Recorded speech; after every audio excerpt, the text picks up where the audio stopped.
A continuación, aprobados. Estás viendo Betel Colombia.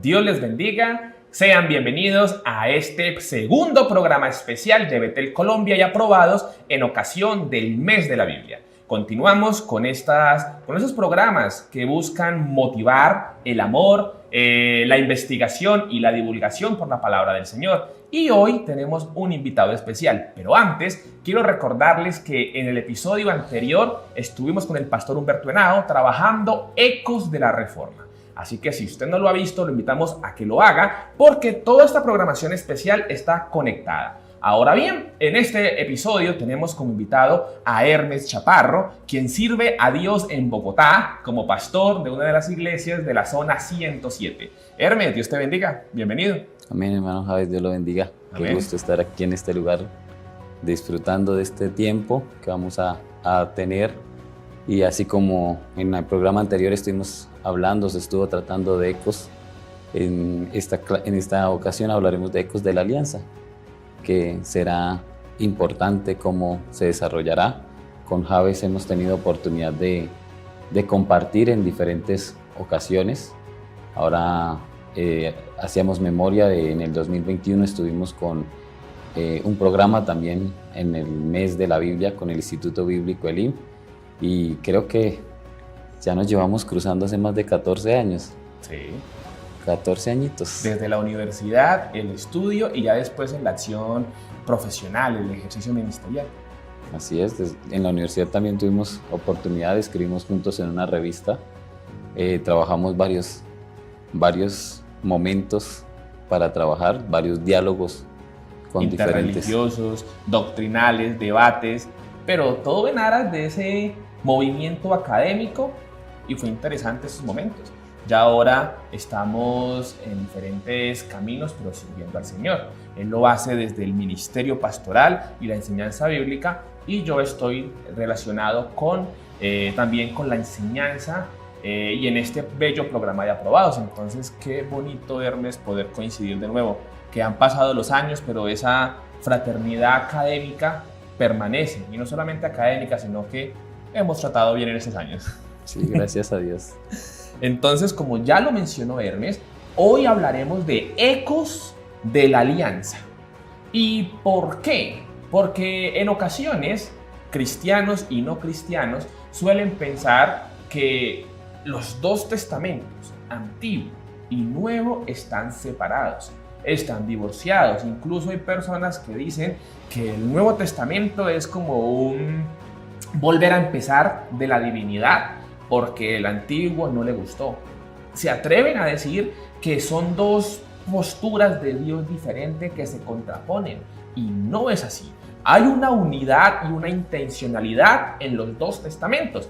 Por eso es que hoy hablaremos de eso, ecos de la alianza, conexiones entre el Antiguo y el Nuevo Pacto. Por eso entonces es importante tener en cuenta el tema central de los dos pactos, de la alianza. ¿Y cuál es este? Que Dios siempre ha tenido una voluntad. De hecho, la Biblia nos narra eso. ¿Qué nos narra la Biblia? La historiografía de la salvación, que empezó con el Antiguo Testamento y continúa con el Nuevo Testamento. ¿Para qué? Para que el hombre alcance la oportunidad de ser salvo, tenga una relación con Dios. Recordemos que el ser humano se alejó de Dios a través del pecado, rompió esa comunión, esa comunicación, y Dios siempre ha querido que el hombre vuelva. Y vamos también a mirar la transición de estos dos pactos, porque no es una transición abrupta. De hecho, ya lo vamos a mirar en el transcurso del programa, que desde el Antiguo Pacto hubo profecías, hubo salmos, hubo relatos, hubo esperanzas, que las llamamos como tipologías para hacer referencia a Cristo. O sea que siempre hubo una relación y una esperanza para el pacto que debía llegar. Siempre hubo una intención de Dios o un plan de Dios para tenderle la mano a la humanidad, a pesar de que la humanidad siempre quiso ir a tomar sus propias decisiones y querer estrellarse y buscar su propio fin o su propio interés. Pero también vemos cómo Dios se interesa por aquellos que de su naturalidad o de su humanidad expresan el deseo y el anhelo de buscarle más, donde dicen, venga, yo quiero más, o sea, esto no me es suficiente, no me controlo con esto, yo quiero conocer más, quiero profundizar más en Dios. Y es ahí donde aparece uno de los patriarcas, el primer patriarca, que es Abraham.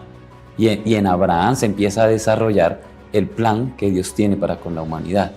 Así como Dios estuvo interesado, también vio que siempre iba a haber alguien, o siempre hubo alguien que estaba interesado, Vasijas dispuestas, en buscar de Dios, en quererse llenar de Dios, usando el tema de la vasija, querer que Dios llegue más a él, que Dios se revele, porque a la hora de la verdad, nuestro interés como seres humanos es conocer a profundidad a Dios, acercarnos más a Dios, y es allí donde se desarrolla el plan de Dios y se va presentando patriarca tras patriarca, promesa tras promesa, el plan de Dios, a pesar de que el hombre en algunas ocasiones buscaba sus intereses individuales y se olvidaba del plan que tenía Dios para con el pueblo.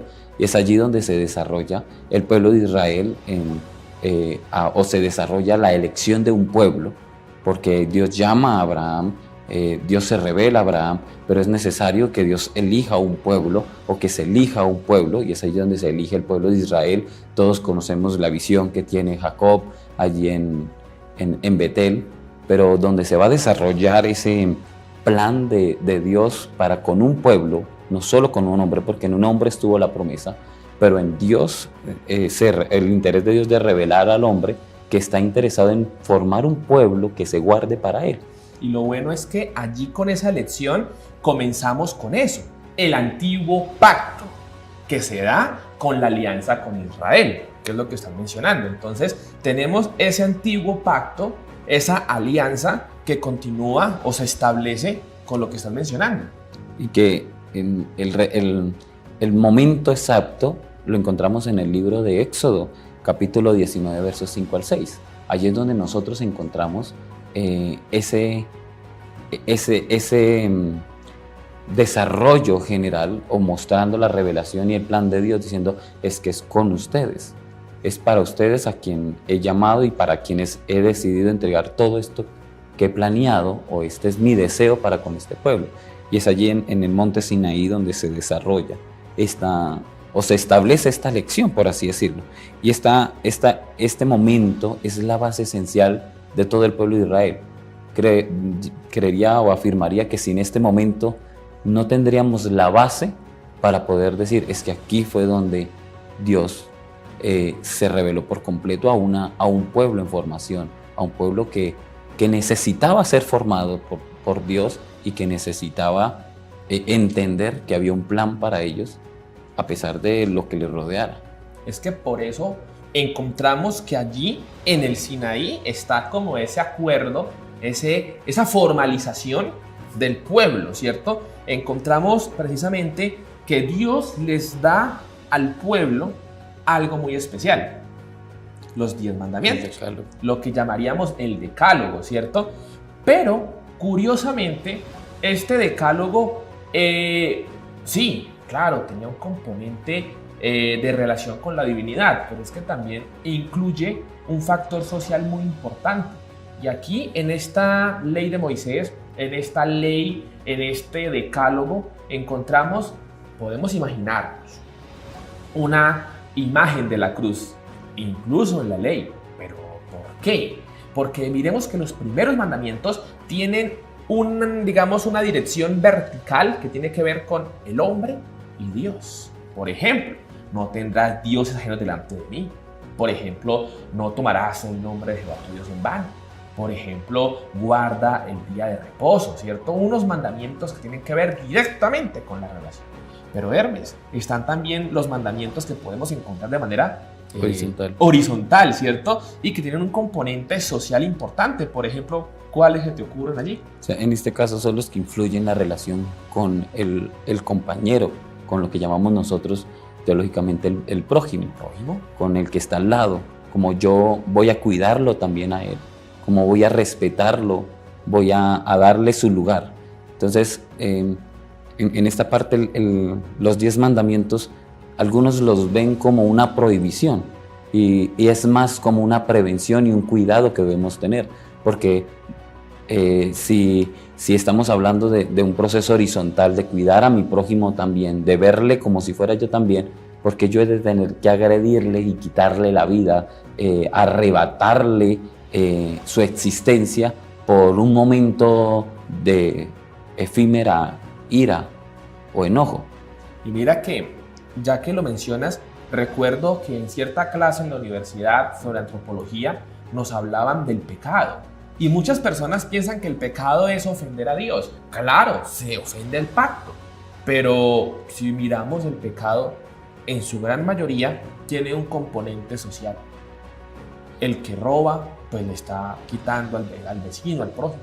El que miente, el que hace cualquier situación que es pecado, claro, hay pecados que van directamente con Dios, pero estoy hablando de esos sociales, tiene ese componente de agredir, de dañar a la persona que está al lado, y eso es lo que Dios quería prevenirles. Es tan bonito cuando entendemos que la ley es eso, es prevención, es ayuda. Estamos hablando de la ley, o sea, del propósito de Dios. Pero hay personas que, incluso Israel en la Biblia, tenemos el relato, llegó a pensar que este acuerdo fue como una especie de chantaje, de que así Dios nos vendió. Hay versículos que hablan de eso, que Dios nos vendió a nuestros enemigos. Y es tan bonito cuando uno mira esa reflexión de los judíos en el cautiverio, cuando ellos dicen, no fue Dios el que nos vendió, fue nuestro pecado. Y eso nos lleva a el recuerdo de Éxodo 20, el decálogo, cuando Dios les da esas instrucciones, pero después de ese pasaje hay otros donde dice, ustedes tienen esta invitación, tienen esta orientación. De hecho, Dios les dijo, si ustedes se apartan, su pecado los alcanzará, pero no es, digamos, el castigo de Dios que quiere aburrir al hombre, sino que es que cuando las personas se alejan de Dios, hacen cosas malas. Y las cosas malas tienen su consecuencia. Y esas consecuencias son las que el mismo Israel en ocasiones no asumió, sino que pensó que era Dios el que les estaba dando, porque Dios simplemente quería castigarlos. Sí, es ahí donde nosotros entendemos que en ocasiones el pueblo de Israel no había experimentado ciertas cosas, no había vivido ciertas situaciones y le costaba entender que eso le podía pasar. De por sí es un pueblo que, como están haciendo, no fue un pueblo que salió de cautiverio, que se liberó a sí mismo, sino que fue llamado y fue naciendo y se fue desarrollando y fue creciendo. Y esto es lo que hace que muchos no sabían qué es estar en cautiverio, o nunca habían experimentado el cautiverio. Y algunos veían que fue Dios quien los llevó allá. Y cuando empezamos a ver el desarrollo y cuando decimos que el decálogo es una prevención, es para evitar esta serie de situaciones, que en otras palabras el pecado lo que los va a llevar es a estar cautivos, a estar a una destrucción o a una soledad, por así decirlo. Y es allí donde vamos a llegar al tabernáculo. Pero es muy bueno porque el tabernáculo ya es como una institucionalización de esos rituales que iban a orientar al pueblo. Pero vale la pena aclarar que, si bien es cierto, Israel no experimentó esa salida del cautiverio de una forma bélica, porque es que el que los liberó, ¿quién fue? Fue Dios. Fue Dios, como dicen muchos relatos, con brazo extendido. Entonces, recordemos aquí este pequeño momento de la historia. Israel llega a Egipto, o los descendientes de Jacob, los primeros, y después que crecen son oprimidos. Ellos en ningún momento fueron, digamos, conquistados. Sí, arrestados y como que vengan, no, sino que fue un proceso que ya estaban ahí y Dios los sacó. Tal vez llevados por eso, de la mano de Dios. Exacto, tal vez por eso ellos no valoraron tanto las cosas, porque como no fue con la fuerza de su mano, sino que fue netamente la misericordia de Dios, que a veces nos pasa eso, ¿no? vemos las cosas de Dios, pero las tenemos un poco. Y allí, antes del tabernáculo, vemos algo y es las ceremonias, porque en los mismos textos del Pentateuco vemos que Dios da instrucciones, códigos de santidad, códigos de ceremonias, de ofrendas. ¿Y todo esto para qué? Para orientar al pueblo a que tuviera algo fundamental, y es la identidad. La identidad. Es que si Israel tenía estas indicaciones era para que fuera un pueblo especial, un pueblo santo. Y allí encontramos entonces ya que teniendo estas leyes ceremoniales ya se avanza a lo que mencionaste. Lo que es la revelación del tabernáculo. Y es el desierto la mejor escuela que hay, porque no iba a haber ninguna distracción, había un punto central que era la comunión entre Dios y ese pueblo en formación. Ese pueblo que, como decía ahora, fue llevado de la mano, porque es que no tuvieron que hacer ningún esfuerzo.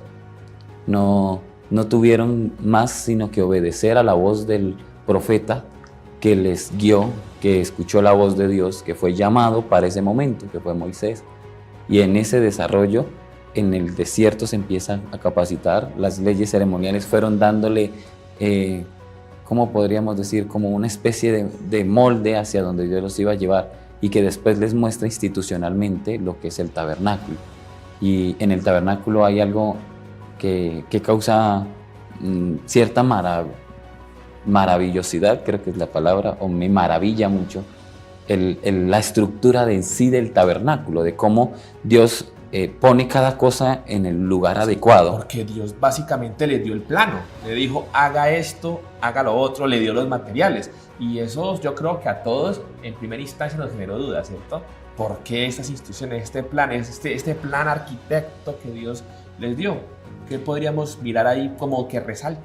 Y me parece es que trasciende el plan de Dios, o sea, el objetivo que Dios tiene.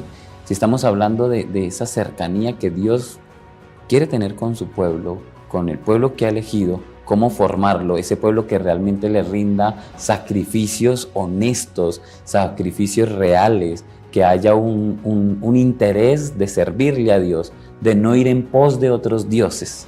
Que fue la debilidad de Israel. Que principalmente, casi todo el tiempo. Y preciso es el primer mandamiento, que es no tendrás.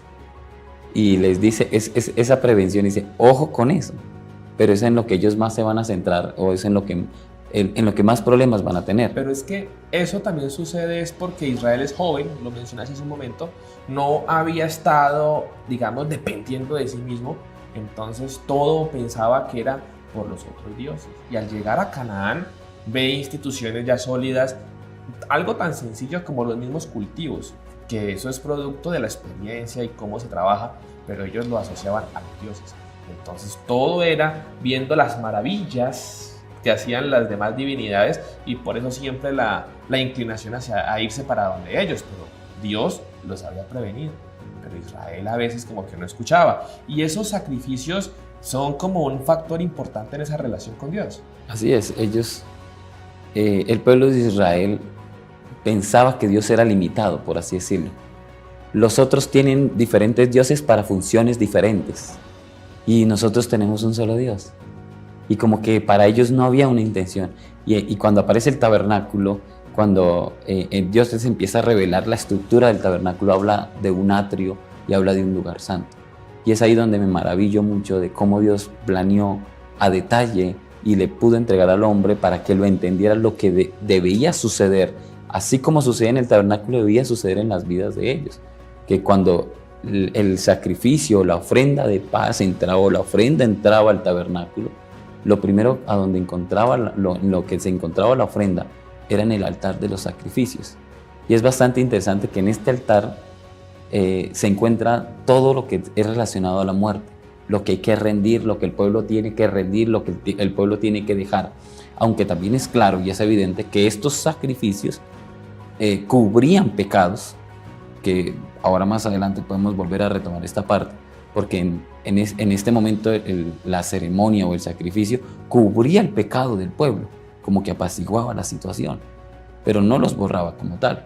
pero cubría los pecados, y aquí en el altar de bronce se entregaba todo, o sea, se tenía que rendir todo el pueblo de Israel. O sea, aquí, en otras palabras, aquí subía un olor a muerte, pero era necesario que subiera este sacrificio de muerte, porque era donde se rendía, donde se entregaba todo lo inmundo de lo que se había contaminado el pueblo, de lo que había el pueblo de una manera u otra, consciente o inconsciente, había adquirido. Y después pasaba al lugar santo, donde encontramos otro altar, y es el altar del incienso. Y en el incienso no encontramos muerte, en el incienso encontramos esa alabanza.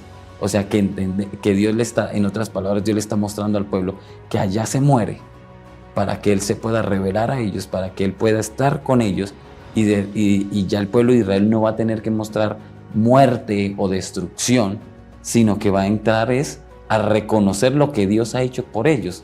O sea, va a surgir la alabanza, o sea, van a subir unos aromas agradables, un sacrificio que se disfruta, que no se tiene como un dolor, como que, esto fue por todo lo malo que yo hice, sino que es que aquí es por todas las bondades y las misericordias que se reciben de Dios. Pero que solo son, digamos, alcanzadas a ese grado de conciencia cuando se ha superado el pecado, o sea, cuando se ha cubierto la falta, cuando está la víctima, ¿cierto? Que es la que lleva simbólicamente y en este ritual la culpa que tenía la persona.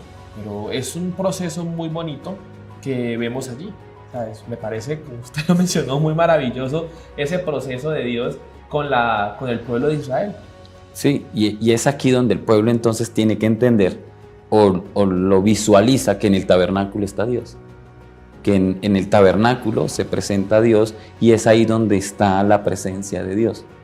Y en realidad es donde ellos tienen, de por sí la posición del tabernáculo termina siendo la parte central del pueblo, en medio de las tribus, donde está diciendo: yo soy el corazón de ustedes, yo soy la parte central, aquí lo más importante soy yo. Y mientras usted tenga la conexión con el corazón, usted va a estar bien. Entonces es ahí donde la presencia de Dios se establece de manera simbólica, podría decir, o el símbolo que se representa en el tabernáculo es la presencia de Dios en medio del pueblo de Israel. O sea, es vital para ellos, se convierte en el lugar donde está Dios, donde habita Dios. Pero súper, algo que no, o sea, es interesante que Israel no entiende eso, sino que llegó a pensar que solo ahí estaba Dios. De hecho, hace un momento dijiste que Israel pensaba que Dios era limitado. Por eso cuando Israel pierde el arca, ¿cierto? ¿Qué hace? Se sienten tristes, se sienten derrotados, pero porque ellos pensaron que Dios se limitaba. Pero en la figura que hablas del centro, simplemente era recordar que Dios estaba en medio de ellos. Pero a Israel le costó entender eso, le costó. Pero también vemos, Hermes y hermanos, que aunque se empezó con el pacto, ¿cierto?, de la alianza, la elección, el mismo tabernáculo, que ya después se convierte en el templo, todo este proceso de Israel nos lleva a algo. Y es que los profetas anunciaron algo, y fue la promesa de un nuevo pacto.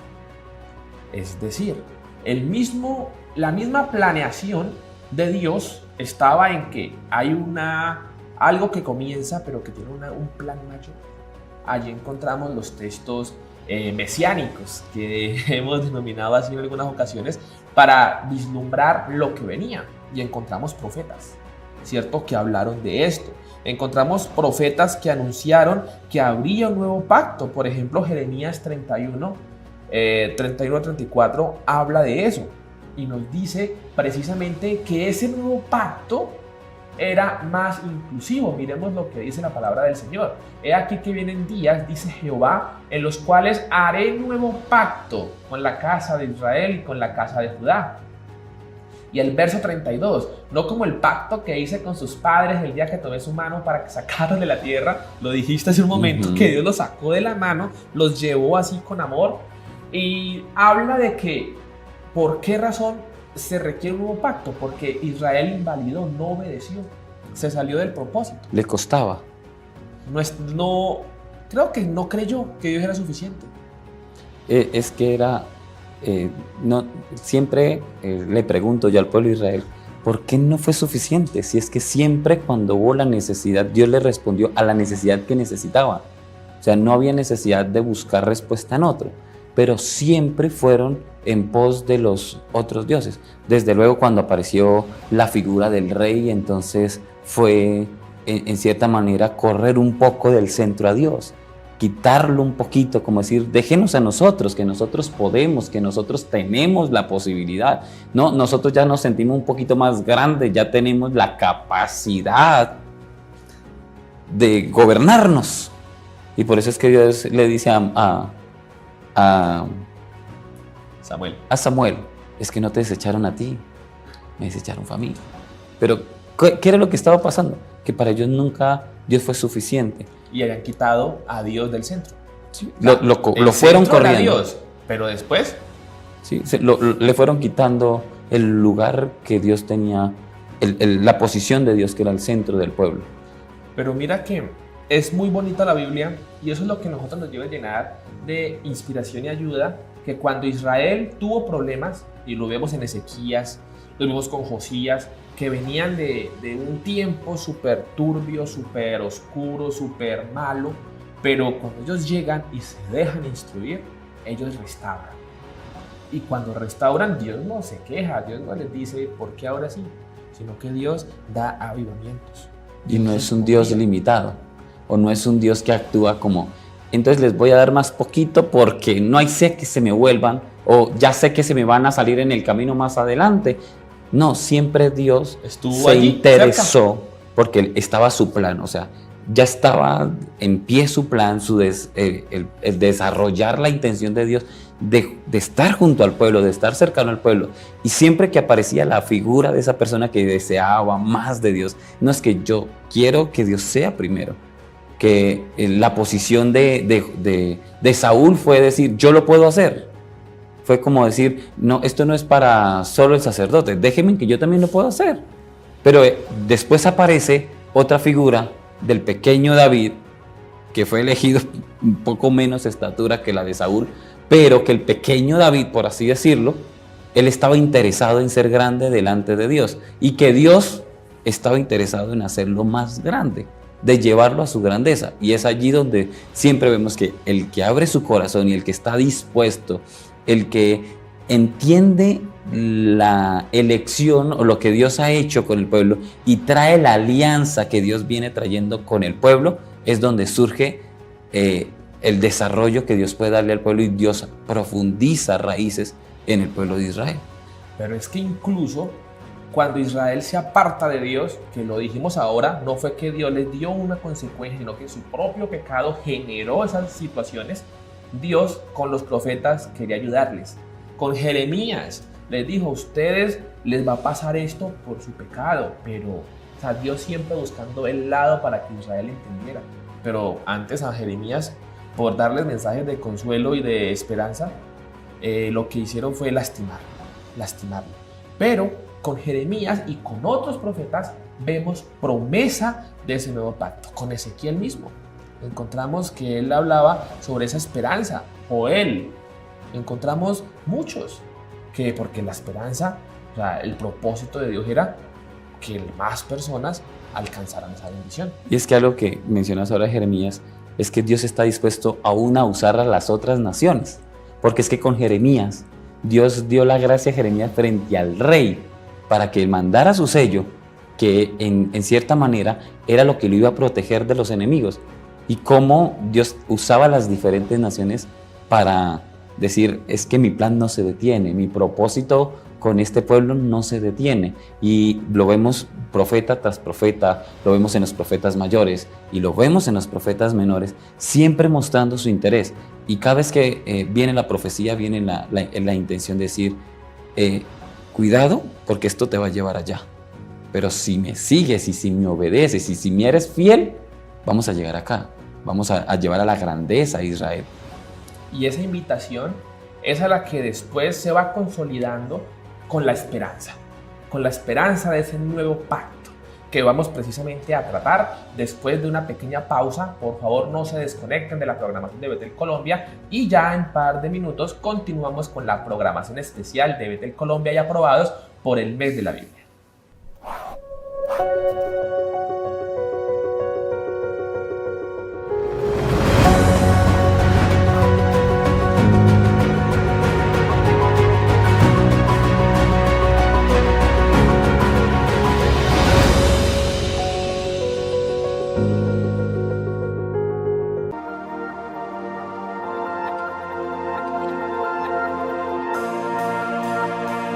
Ya regresamos con Aprobados.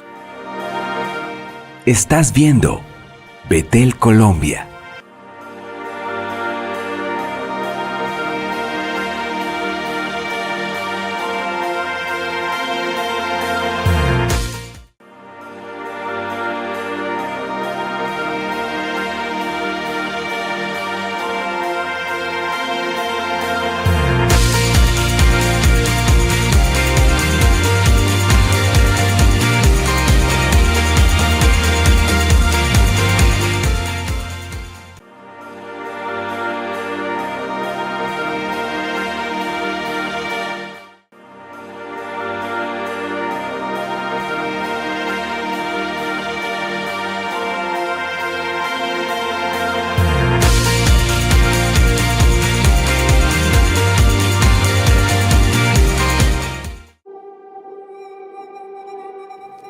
Nuevamente llega hasta sus casas Mi Camino de Decisiones que Trascienden. Este programa está hecho para adolescentes, para padres que tienen hijos adolescentes. Recuerdo mucho mi adolescencia. En ese tiempo estaba todo el tema de la cultura emo. Todo ha sido creado por Dios. O sea, nosotros, dice la palabra, que somos hechos a imagen de Dios.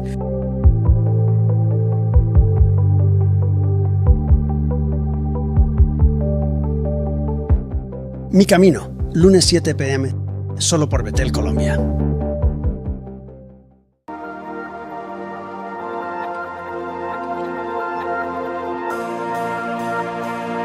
Estamos presentando Aprobados. Estás viendo Betel Colombia. Ahorita me picó la garganta.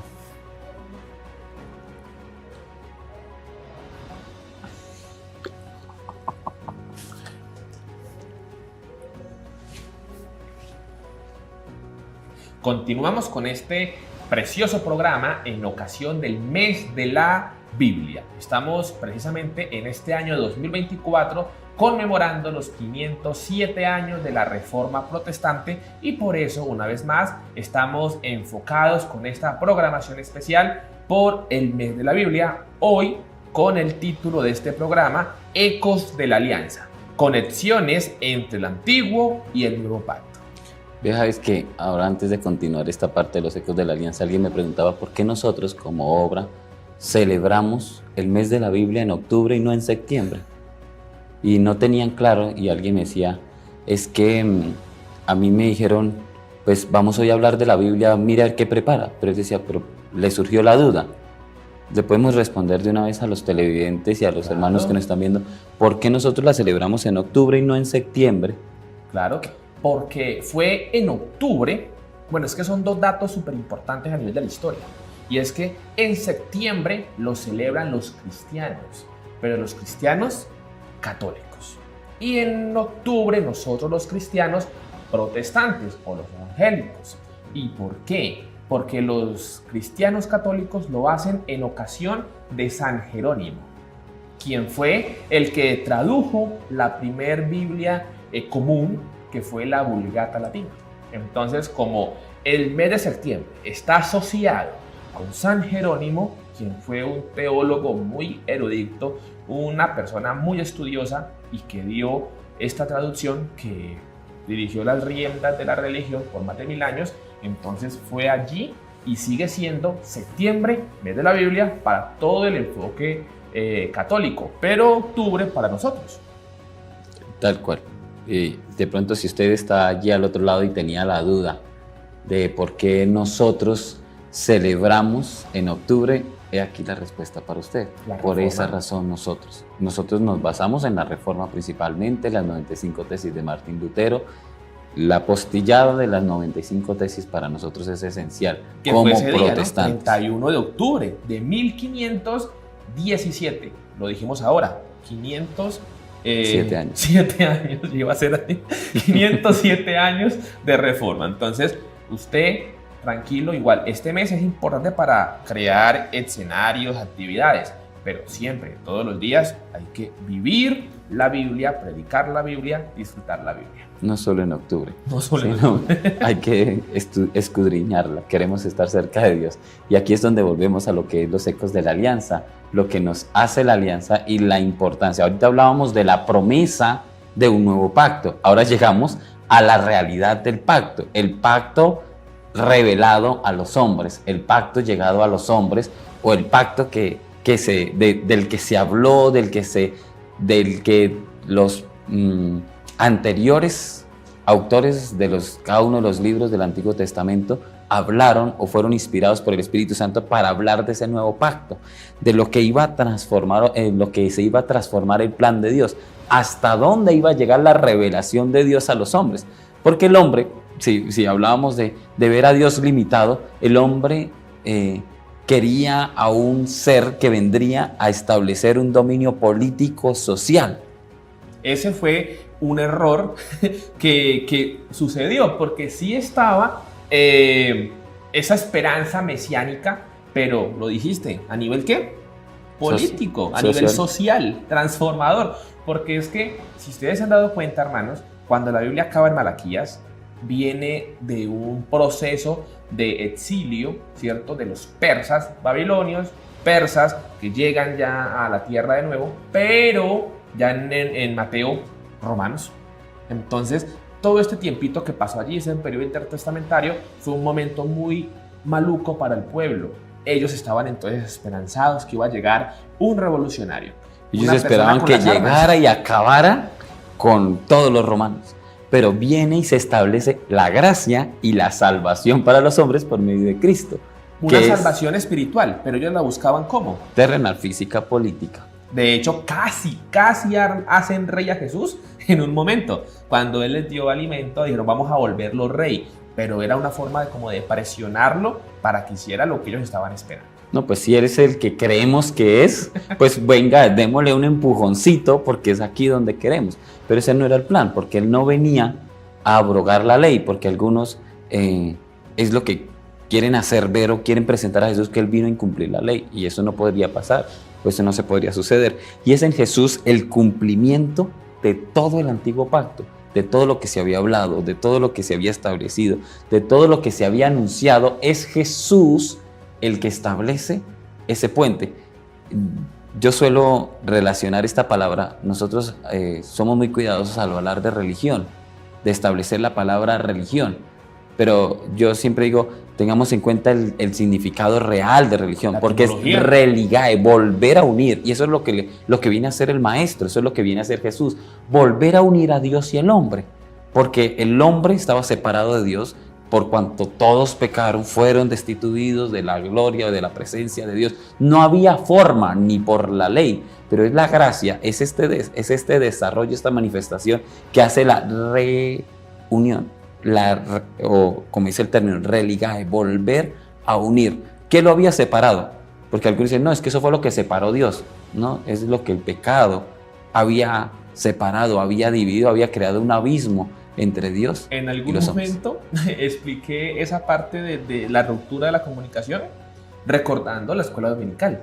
O sea, cuando Dios crea, y lo vuelvo a citar, cuando Dios crea al hombre, le da un teléfono y hablaba directamente, ¿cierto? Adán, pues la humanidad y Dios. Pero con el pecado se quebró esa comunicación. Y Jesús hace eso, volver a unir, como remendar eso que estaba fragmentado, dañado a causa del pecado. Y es súper importante esto, porque es que a veces nosotros no entendemos el concepto de religión. No vamos a discutirlo, pero etimológicamente, ¿qué es etimología? El origen de la palabra. Por ejemplo, el que estudia antropología, ¿qué es lo que estudia? Antropos hombre, logos, studio, o sea, estudia al hombre. Asimismo, religión, del latín religare, es volver a unir. Y es aquí donde es importante que Jesús establece en Mateo y lo pone Mateo 5:17, y es donde algunos esperaban que se acabara todo lo del antiguo pacto o que se aboliera por completo, y no, y es el cumplimiento del antiguo pacto. En Mateo 5:17 el texto o el maestro muestra cómo viene a cumplirla, viene a desarrollarla. No viene a abolirla, no viene a deshacerla, sino la ley se tiene que cumplir, el antiguo pacto se tiene que cumplir, se tiene que desarrollar. Y es que ese verso que están mencionando es importantísimo porque nos dice: no penséis que he venido para abrogar la ley o los profetas. No he venido para abrogar, sino para cumplir. De hecho, en Jesús está el cumplimiento de esa esperanza. De hecho, el protoevangelio, ¿cierto? Génesis 3:15, se cumple en Jesús.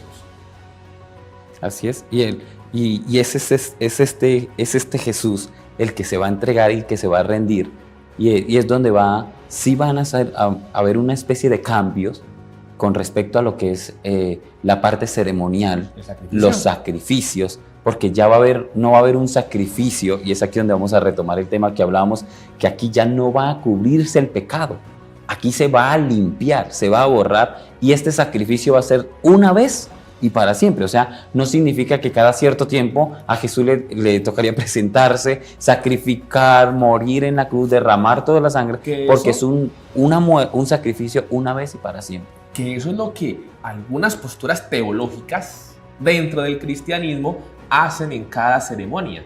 O sea, como revivir ese sacrificio de Cristo a través de sus prácticas rituales. Pero no, lo dijiste, una vez. Ya lo que tenemos que hacer es arrepentirnos, disfrutar ese sacrificio de Él. Pero entonces allí, entender ese acto del sacrificio de Jesús en la cruz nos lleva a hablar de un tema que no podemos pasar por alto, que es la cruz. Y en la cruz Jesús hace su sacrificio. Miremos lo que nos dice Hebreos 10:12. Hebreos 10:12 nos dice la palabra del Señor. Pero Cristo, habiendo ofrecido una vez para siempre un solo sacrificio por los pecados, se ha sentado a la diestra de Dios. Y leamos hasta el verso 14. De ahí en adelante, esperando hasta que sus enemigos sean puestos por estrado de sus pies, que es lo que ya estaba anunciado en los Salmos. Porque con una sola ofrenda hizo perfectos para siempre a los santificados. Esto está hablando de que la oportunidad, la invitación, la ayuda fue esa vez y no se acaba. Dios no se agota. O sea, no es como pensaban los israelitas, que era limitado. Sí. Entonces, lo dijiste, la cruz, el nuevo pacto.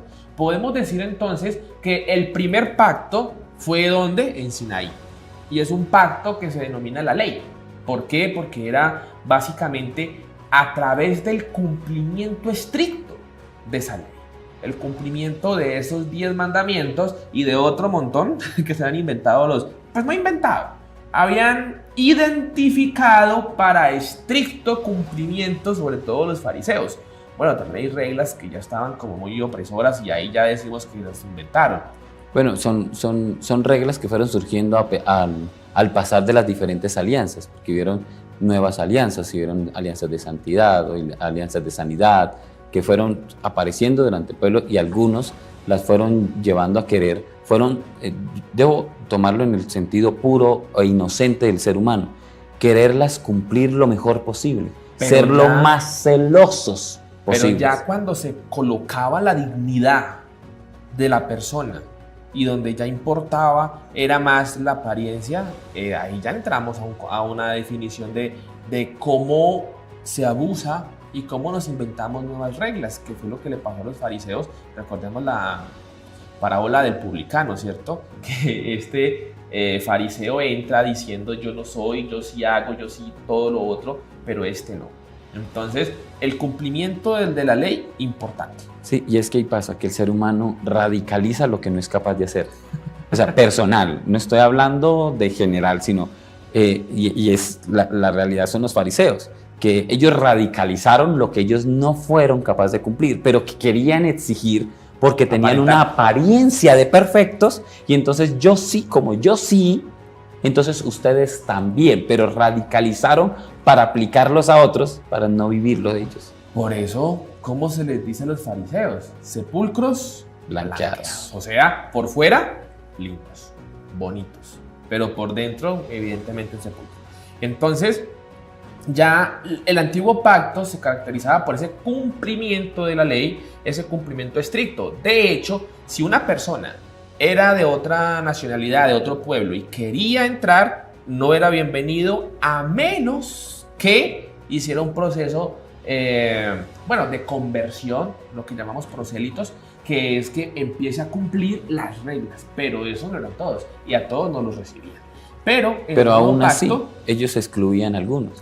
Exacto. O sea, estaban los que se quedaron de los diferentes problemas o dificultades de entre ellos, en las diferentes idas a cautiverio que tuvieron que vivir militarmente, que ahora hablábamos de esa parte, pero que fueron llevados cautivos militarmente, por así decirlo, y los que se quedaron, que se mezclaron, ellos los excluyeron de todas formas. Ellos, debo decir siempre la parte inocente del pueblo de querer mantener ese celo, porque es que no está mal mantener el celo, ¿sí? Porque es que eso es lo importante, que se conserve lo que Dios les había dado. Solo que en algunos casos se fue demasiado al extremo, pero ellos tenían que conservarse como pueblo elegido. Por eso el que se mezcló ya no. Y por eso aparecieron las diferentes mezclas, los samaritanos, que es que aquí es donde sí es importante, porque los que nos quedamos sí nos conservamos, por así. Cada uno tomó una posición, pero lo exigido y lo ordenado por Dios estaba acá. Y eso es lo que se desarrolló todo desde el Sinaí hasta la cruz, que es donde termina el antiguo pacto y donde inicia el nuevo pacto. Entonces, para que tengamos esa diferencia que vamos a seguir avanzando, es el cumplimiento de esa ley. El cumplimiento honesto en algunos momentos, inocente, sano, lo ideal, pero que fue abusado por muchos para tomarlo como herramienta de opresión. Entonces, ya cambia, avanza, evoluciona el nuevo pacto y ya es la gracia que se alcanza a través de la cruz. O sea que Jesús como sacrificio que muere, y recordemos que hay un gran simbolismo en la cruz. Claro, ¿cierto? No es un madero de tormento, porque quitaría este sentido de la cruz, que es brazos abiertos. La esperanza de que el Padre, ¿cierto?, tiene amor por los que se han apartado y que a través de Jesús son bienvenidos. Este simbolismo de la cruz, del ven, te recibo. De hecho, la Biblia dice, aquí estoy a la puerta y llamo. Jesús siempre está simbólicamente allí esperando que venga el pecador.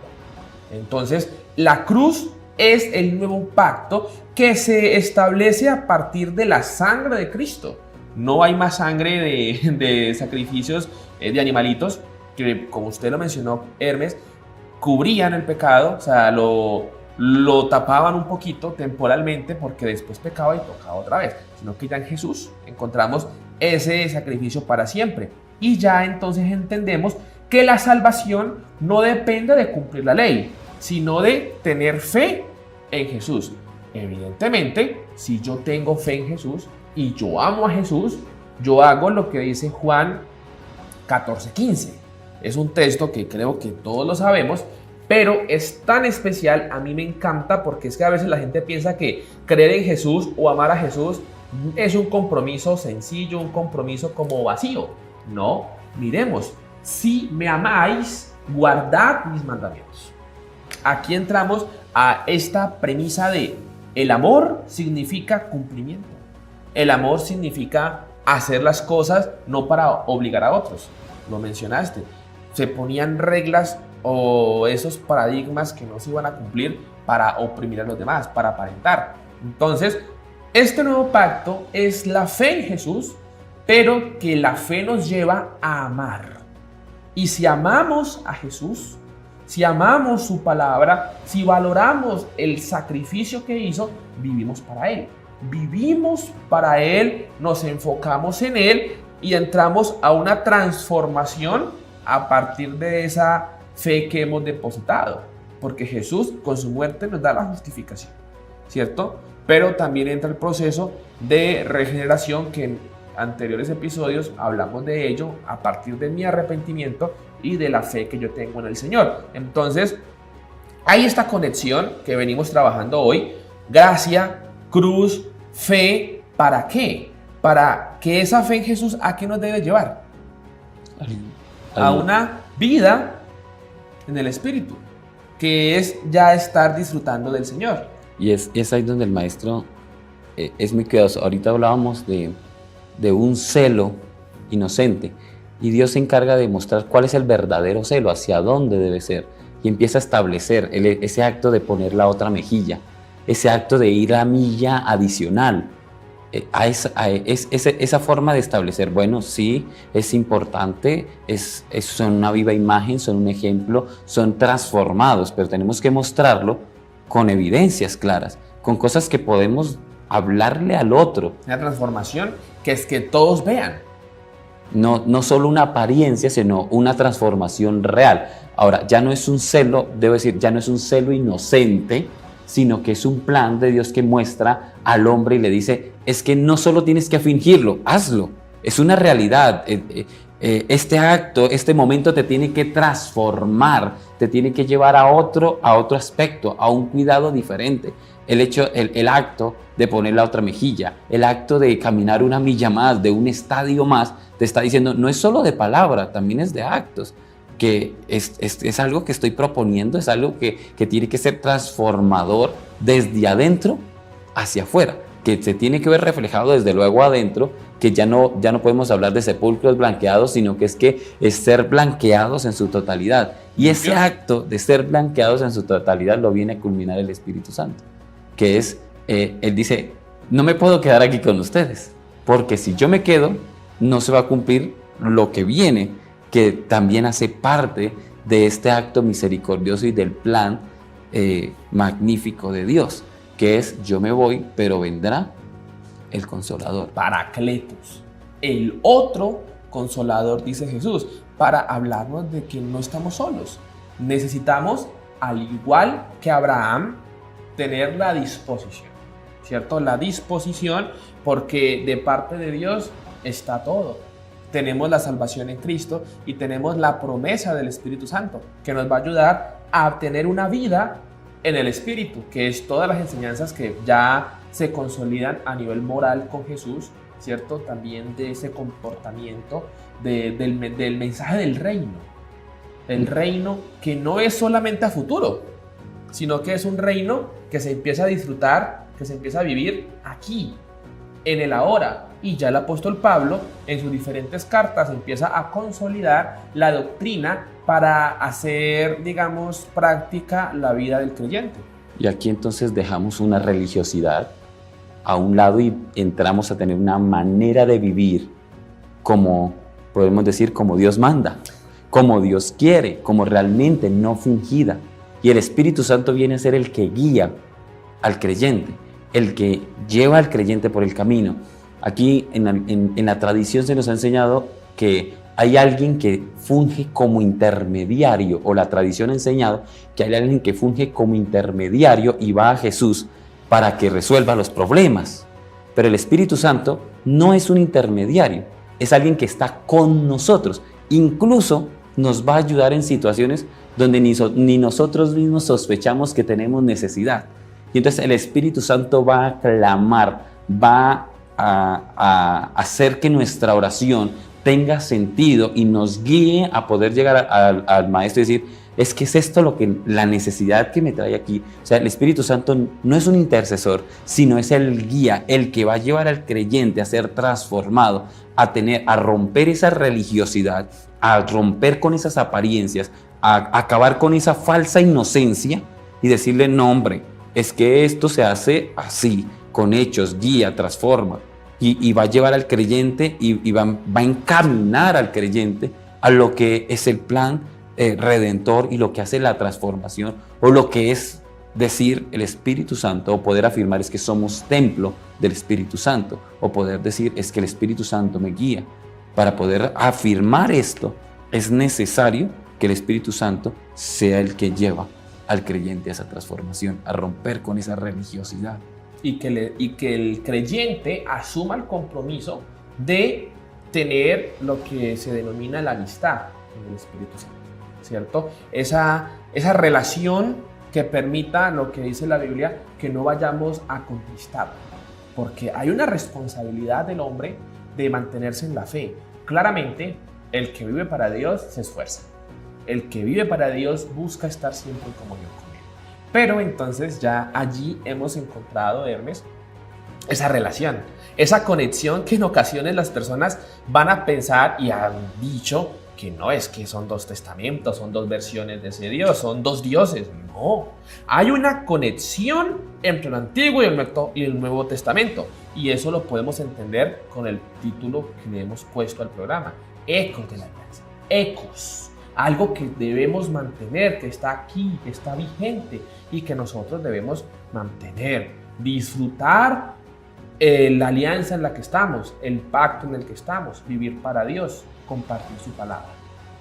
Así es, y es ahí donde empezamos a tener esa serie de conclusiones, que es el propósito y el plan de Dios, y que los dos apuntan al mismo propósito, y que vienen del mismo creador, del mismo dador de las cosas. Debo usar una palabra, el arquitecto de las cosas, que apuntan y que no entran en disolución o en disensión, sino que terminan mostrándonos que los dos tienen un mismo propósito, que es restaurar al hombre, o restaurar apartar al hombre del pecado, y que el hombre se aparte del pecado y tome el lugar que le corresponde, que es el sacerdote en el caso de un hogar, o que es el que toma la posición que le corresponde, que le pertenece. Y Hermes, es que entendiendo esto que hemos abordado hoy, tiene sentido lo que dice Efesios 1:4 cuando dice que Dios nos escogió desde antes de la fundación del mundo, porque todo hace parte de ese propósito de Dios, de esa revelación progresiva que empezó con la alianza en Sinaí, que está ahora con el pacto en la sangre de Cristo, y que depende de nosotros, que ya conocemos a Cristo, vivir para Él. Y que la gracia nos establece, desde luego, que esto no es solo para algunos, sino que termina siendo para toda la humanidad. Como tú decías ahora, el acto de la cruz es con brazos abiertos, es que todos pueden entrar en este plan, todos pueden entrar en este proyecto, todos pueden estar allí en este plan de salvación. Así que no es limitado, sino que se tiene la apertura para todo aquel que cree en el Jesús de Nazaret. Tenga salvación y esperanza en este pacto. Así que, hermanos y hermanas, Hermes, muchas gracias por habernos acompañado. Qué bendición reencontrarnos de nuevo en estos espacios académicos y devocionales. Y a los demás hermanos, Dios les bendiga. Sigan conectados con la programación de Betel Colombia y Aprobados. Y recuerden que tenemos otro programa especial, y ya después seguimos con los episodios habituales de Aprobados. Dios les bendiga. Dios les bendiga a todos. Feliz tarde, y recuerden que estamos llamados a vivir en la gracia del Señor.